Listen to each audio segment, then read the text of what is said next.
میں بعض اوقات حیران ہوتا ہوں، یقین مانے لوگ علماء کے خلاف. اس دن ایک عالم کے بارے میں ایک شخص مجھے کہہ رہا تھا، میں تو اسے عالم نہیں سمجھتا. میں نے کہا کیوں؟ چلو میں نام لے کر بتا دیتا ہوں. قائد ملت اسلامی حضرت مولانا فضل الرحمان دامت برکاتہم کے، ہم تو اسے عالم نہیں سمجھتے، سارا دن اسمبلی میں بیٹھے، اس کا کیا کام ہے؟ کون سے اس نے دین نافذ کر دیا آج تک؟ میں نے کہا باقی عالم اس دنیا میں ہیں؟ کہتے جی. میں نے کہا انہوں نے کون سا ملک میں اسلام نافذ کیا؟ جنہیں تم مانتے ہو ان میں سے کوئی ایک مولوی ہے جس نے اسلام ملک میں نافذ کیا؟ ملک میں نہیں کیا تو دین پہ عمل تو کرتا ہے. میں نے کہا مولانا فضل الرحمان نے کون سا دین پہ عمل نہیں کیا؟ بتا.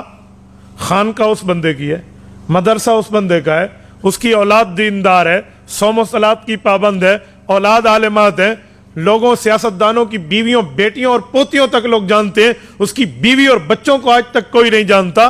6 لاکھ علماء کا امام ہے. بتا اس نے کون سے دین کو ٹھکرایا؟ میں نے کہا تجھے عالم چاہیے اپنی مرضی کا، باقی باتیں کرنا تمہاری ذمہ داری. کیا نہیں اس نے کون سا دین نافذ کیا؟ میں نے کہا مولانا فضل الرحمان کو آپ نے بنایا کب وزیر اعظم ہے؟ 4 MNA دے کر اسے اسمبلی میں بھیج دیتے ہو اور کہتے ہو اس نے کون سا دین نافذ کیا ہے؟ جنگل کاٹنے کے لیے چاقو نہیں چاہیے، بڑے بڑے آلات چاہیے. کفر کا راستہ روک کے اسلام کے نفاذ کے لیے اسے پوری طاقت دو نا. جتنی طاقت 4 بندوں کی تم دیتے ہو، سلام ہے اس مولوی کو، وہ کفر کا راستہ تو روک لیتا ہے نا. یار اس نے راستہ روکا تو ہے نا. آج تک اسلامی شکیں موجود ہیں آئین میں، اس کی وجہ یہی علماء ہے جو اسمبلی میں بیٹھے. اور مولانا میں ایک مزے کی بات آپ کو سناؤں. ہمارے نوجوان اکثر یہ جملہ کہتے ہیں، اور وہ کہتے تو دین کے درد سے ہیں، لیکن ان کے سینے میں دین کا علم نہیں ہوتا اور وہ غلطی کر جاتے ہیں. وہ کیا ہے؟ وہ کہتے ہیں ہم عالم کی قدر کرتے ہیں لیکن سیاسی عالم کی قدر نہیں کرتے. وہ سمجھتے ہیں کہ سیاست کوئی فضول چیز ہے. جب مولوی بنتا ہے نا تو مولوی کے سر پہ پگڑی آتی ہے جسے کہتے ہیں دستار فضیلت. یہ مولوی صاحب نے پہنی ہوئی ہے تو میرے خیال میں خل مدارس سے ان کی فراغت ہے. دیکھیں نا وہاں کے مدارس والے اس طرح کی پگڑیاں پہناتے ہیں. تو یہ بخاری شریف پڑھنے کے بعد ان کے سر پہ پگڑی سجی ہے. جب تک عالم صحیح مسلم کی حدیث کی کتاب نہ پڑھے وہ عالم بنتا ہی نہیں ہے. صحیح مسلم میں حدیث پاک صحیح موجود ہے. حضرت ابو ہریرہ فرماتے ہیں اللہ کے رسول نے فرمایا کانت بنو اسرائیل تسوسهم الانبیاء کلما ہلک نبی خلفہ آخر وانہ لا نبی بعدی. لوگوں انبیاء کرام انبیاء بھی ہوتے اور سیاستدان بھی ہوتے تھے. جب ایک نبی فوت ہوتا دوسرا نبی بھی آتا اور سیاستدان بھی ہوتا. اور میں سب سے آخری نبی ہوں، میرے بعد نبی نہیں آئیں گے، میرے خلفاء ہوں گے.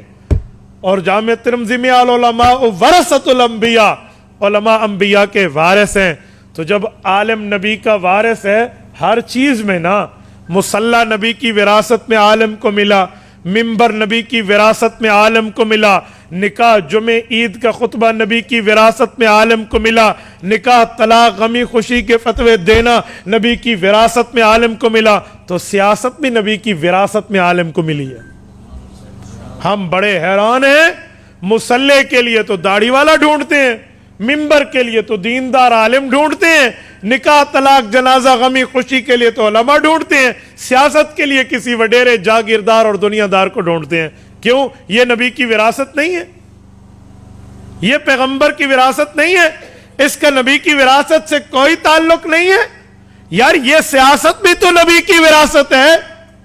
یہ میرے پاک پیغمبر نے فرمایا. ایک بندہ کہنے لگا آج کل سیاست فضول ہو گئی ہے. میں نے کہا اگر کوئی ایسے کہہ دے آج کل امامت فضول ہو گئی ہے تو کسی داڑھی منڈے کو امام بناؤ گے اپنی مسجد کا؟ خطیب رکھ لو گے؟ کہتے نہیں. میں نے کہا پھر نہیں، حضور پاک کے دور کو 14 سال گزر گئے ہیں اسی لیے سیاست فضول ہو گئی ہے. میں نے کہا پھر امامت اور خطابت بھی فضول ہو گئی ہے، 14 سال گزر گئے. تو اگر وہ محفوظ ہے تو یہ بھی محفوظ ہے. وہ خدا کے بندے سیاست دین کا جزو ہے، سیاست شریعت کا حصہ ہے، سیاست اسلام کا پارٹ اور حصہ ہے. آپ کیسے کہتے ہیں یہ نہیں ہے؟ اور جس بندے نے اس میدان کو سنبھالا ہے وہ تو رسول اللہ کی وراثت میں سنبھالا ہے. تو کہتا ہے میں سارے مولویوں کو مانتا ہوں، سیاسیوں کو نہیں مانتا. اور تبلیغ کا مولوی تبلیغ سنبھالتا ہے تو حضور کا وارث ہے. اور یقیناً ہے جہاد کا مولوی صحیح جہاد سنبھالتا ہے تو حضور کا وارث ہے. تدریس کا مولوی درس سنبھالتا ہے تو حضور کا وارث ہے. تزکیہ کا مولوی خانقاہ میں دلوں کو اللہ اللہ کرنا سکھانا اگر سنبھالے ہوئے تو حضور کا وارث ہے. سیاست جس عالم نے سنبھالی ہے وہ حضور کا وارث کیوں نہیں ہے؟ یہ تمہیں کس نے کہہ دیا یہ رسول اللہ کا وارث نہیں ہے؟ اور میں ایک جملہ کہتا ہوں، رمک کے مسلمانوں، دل کی تختی پر غور سے یہ بات ذہن میں رکھنا، یہ جو لفظ ہے نا کہ ہم مولویوں کو مانتے ہیں سیاسی مولویوں کو نہیں، یہ سب سے پہلے کس نے کہا تھا؟ اس دھرتی پر کس نے کہا تھا آپ جانتے ہیں؟ قادیانیوں نے کہا تھا۔ کیوں؟ کہ جب قادیانیوں نے ملک میں ختم نبوت کا انکار کیا اور مرزے کو جھوٹا نبی مانا، جھوٹے کو نبی مانا، اور کلمے کی دعوت دے کر اعلان کیا کہ لا الہ الا اللہ محمد الرسول اللہ میں لفظ محمد سے مراد مرزا قادیانی ہے، نعوذ باللہ۔ انہوں نے اعلان کیا کہ ہمارا نبی مرزا ہے، اس پر فرشتہ اترتا ہے جس کا نام ٹیچی ٹیچی ہے، اس پر سنسکرت زبان میں آیات اترتی ہیں، اور قادیانیوں نے اپنا مذہب بنایا اور حضور پاک کی ختم نبوت پر ڈاکہ ڈالنے کی کوششیں کی۔ تو عطا اللہ شاہ بخاری امیر شریعت رحمۃ اللہ علیہ، اللہ اس کی قبر پہ کروڑوں رحمتیں نازل فرمائے، یہ میدان میں آئے، 10,000 آدمی شبہ ہوا، لیکن ملک میں قانون نہ بنا سن 53 کی تاریخ میں۔ لیکن جب سن 1974 آیا، اس وقت اس ملک پر اللہ کی ایک رحمت تھی، ایک سیاسی عالم اسمبلی کا ممبر تھا جسے دنیا مولانا مفتی محمود کے نام سے یاد کرتی ہے رحمہ اللہ، یہ اسمبلی میں تھا، سیاسی بھی تھا، مدرس بھی تھا۔ اس نے قومی اسمبلی میں اعلان کیا، اس وقت کے وزیر اعظم جناب ذوالفقار علی بھٹو اللہ ان کی مغفرت فرمائے، اس کا بہت بڑا ختم نبوت میں ہاتھ ہے، ان کی موجودگی میں کہا کہ آج ہم حضور پاک کا نام لے کر حلف لیتے ہیں، ہم حضور پاک کا نام لے کر خود کو مسلمان کہتے ہیں، اور رسول اللہ کی عزت اور ناموس اور ختم نبوت پہ حملہ ہے، ہماری اسمبلی کس لیے؟ ہم کس چیز پہ MLA بن کے بیٹھے ہیں؟ آپ اس چیز کا فیصلہ کرو۔ تو اسمبلی چاہتی تو یک طرفہ فیصلہ کر سکتی، تو نے یک طرفہ نہیں کیا، انہوں نے کہا جی قادیانیوں کو بلواؤ۔ قادیانی اپنے خلیفہ سمیت آیا، اپنے بڑے سمیت آیا، نائب نبی سمیت آیا، اور 13 دن وہ اسمبلی میں موجود رہے۔ 13 دن انہیں بہت سا ٹائم ملا، اپنے آپ کو مسلمان ثابت کرو، دلیلیں لاؤ، ثبوت لاؤ، ایویڈنس لاؤ کہ تم مسلمان ہو اور تم حضور کے ختم نبوت کے منکر نہیں ہو، حضور پاک کی شریعت کے انکاری نہیں ہو، دلیلیں لاؤ۔ 13 دن تک بحث چلی۔ ادھر سے مولانا مفتی محمود مسلمانوں کے قائد تھے، باقی علماء سمیت تمام مکتبہ فقہ فکر جتنے اہل سنت والجماعت اسلام کے ہیں وہ سارے موجود تھے، اور ادھر سے قادیانیت تھی۔ 13 دن بحث ہونے کے بعد کفر ہار گیا اور اسلام جیت گیا۔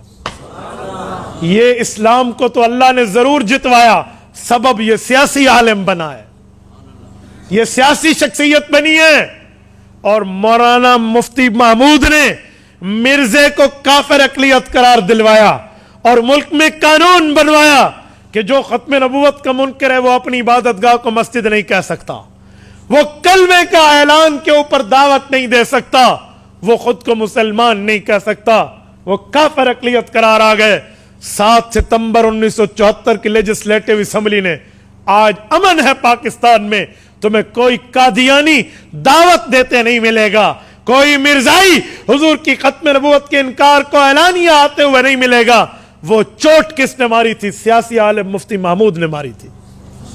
تو جب قادیانیوں نے وہاں چوٹیں کھائیں اور ماں باپ کی توبہ نکال کے انگلینڈ دفع ہوئے، جب مرزا طاہر اور مرزا ناصر وہاں پہنچے، انہوں نے پروپیگنڈے کے طور پہ سوچا کہ اب مقابلہ تو مسلمانوں کا ہم یوں نہیں کر سکتے، قانون بن گیا ہے، آئین میں ترمیم ہو چکی ہے، اب مسلمانوں کے لیے ڈیوائیڈ اینڈ رول، انہیں لڑاؤ اور اپنی کام کی تقویت دو۔ انہوں نے یہ شوشے پھیلانا شروع کر دیے۔ مدرس عالم تو عالم ہے، تبلیغی عالم تو عالم ہے، خانقاہی عالم تو عالم ہے، امام اور خطیب تو عالم ہے، لیکن سیاسی عالم نہیں ہے، ان کو نہ مانو۔ یہ جملہ قادیانیوں نے معروف کرایا۔ سن 74، آج سے 50 سال پہلے یہ کام شروع ہوئے، اور چلتے چلتے آج ہمارے مسلمان نوجوان یہ جملہ کہہ دیتے ہیں، ہم عالم تو مانتے ہیں، سیاسی عالم نہیں مانتے۔ ان کے دل میں دین کا درد تو ہے، لیکن دین کا علم نہیں ہے، پتہ نہیں ہے یہ جملہ قادیانیوں کا ہے۔ اور آج ہم کہہ رہے ہوتے، ہم انٹرنیٹ پر لکھ رہے ہوتے ہیں اپنے موبائل سے پیسے ہمارے, پیکج ہمارا, وقت ہمارا, آئی ڈی ہماری, موبائل ہمارا, ہاتھ ہمارا, اور ہم قادیانیوں کی باتوں کو شیئر کر رہے ہوتے. میرے دوستوں کچھ تو سمجھے, ہم علماء نے یہ کام کیا ہے, اور جو کام سیاسی عالم نے کیا ہے نا, مرزے دی منجھی اسے ٹھوکی ہے.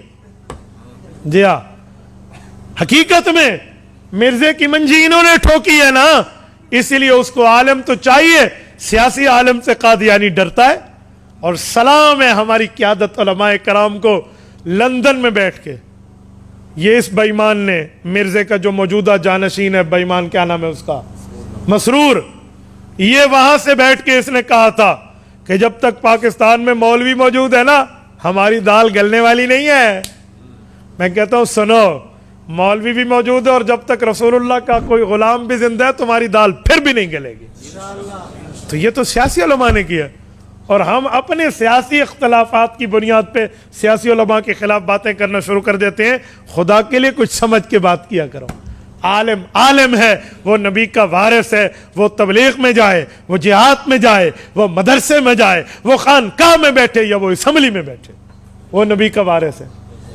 ایسی بات نہیں ہے.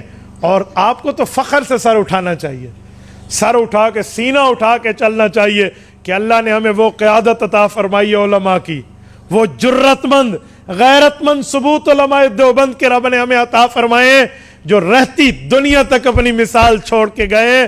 آج بدترین مخالفت ہے علماء کی حکومت میں, اس کے باوجود بھی قائد ملت اسلامیہ پہ ایک ٹیڑھی کرپشن کی ثابت نہیں ہوئی, ایک ٹیڑھی. اور جرت ہے تو یہ کر کے دکھا دیں. ان کو کل سمجھ آ جائے گا کہ علماء پہ ہاتھ اٹھانا کہتے کسے ہیں, سمجھ آ جائے گا. تو یہ سب سے کم دلیل ہے. آج لوگ بہت ہوشیار ہو چکے ہیں, عوام پاگل نہیں ہے, عوام کو بدھو نہیں بنایا جائے گا. یہ جو علماء کے خلاف باتیں کرتے ہیں نا, تو لوگ انہیں کہتے ہیں بھی اگر تمہاری باتوں میں وزن ہے نا, تم اتنے سچے اور ثبوت ہے, تو جاؤ اس مولوی کے خلاف عدالت, ای پیو کو گجا کو نا, اس کو کہے نا, اسے کوئی کہنے والا نہیں ہے. تو اسی لیے علماء کے خلاف نہ بولا کریں, اپنی آخرت بھی دیکھیں, اپنی دنیا بھی دیکھیں. انہوں نے اس چھوٹی سی طاقت پہ جو 4 مہینے آپ دیتے ہیں, انہوں نے وہاں بند باندھا ہے. کسی کی جرت نہیں ہے کہ وہ اسلام کے خلاف بات کر سکے. یہ حکومت موجودہ آئی نا, انہوں نے اپنا وزیر خزانہ کسے رکھا, عاطف قادیانیوں کو. یہ علماء کی محنت تھی, ان نے آواز اٹھائی, اور ملک نے عوام میں آواز اٹھائی, یہ مجبور ہو گئے قادیانیوں کو واپس بھیجنے میں. ایسا نہیں ہے, آپ بے فکر رہیں. آپ کو محاذ میں اسلام کی صف اول میں یہی سیاسی علماء قیادت کرتے ہوئے نظر آئیں گے. آپ نہیں کرتے, نہ کریں نہ سیاست, لیکن علماء کے خلاف بول کے اپنی عاقبت برباد بھی نہ کریں. اپنے قیادت پر اعتماد